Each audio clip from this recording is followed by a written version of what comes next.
C'était désormais la nuit. Arthur était couché et repensait aux événements de la journée. Devait-il parler du don à Grégoire ? Il se posait toujours la question, bien que, pour le moment, il n'avait que très peu de problèmes avec son pouvoir. Les rumeurs mentionnant des possesseurs de dons, consumés et rongés par celui-ci, ne sont pas rares. Effectivement, la légende raconte qu'un don trop puissant dans le corps d'une personne mal entraînée pouvait le détruire à petit feu. C'est aussi pour cette raison qu'Arthur s'exerçait souvent dans sa maîtrise du don, au bois des sangles. Mais que se passerait-il si un jour ça lui arrivait ? Qu'adviendrait-il de lui si, consumé par son propre pouvoir, il devenait incontrôlable ? Arthur préféra ne pas y penser.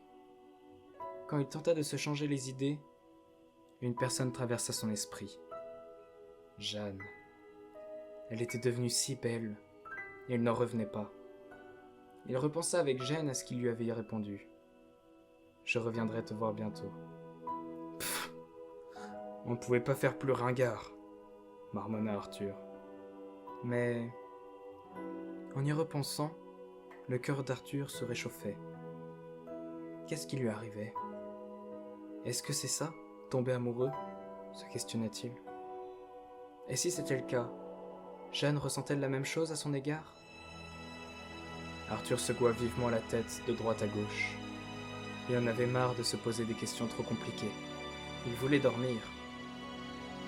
Il se mit donc dans une position confortable et s'endormit au bout de quelques minutes, après avoir tenté tant bien que mal de faire le vide dans son esprit. Le soir était comme tous les autres soirs à Sol. Les habitants dormaient paisiblement et la nuit, éclairée par la lumière de la lune, apportait un voile réconfortant sur le village.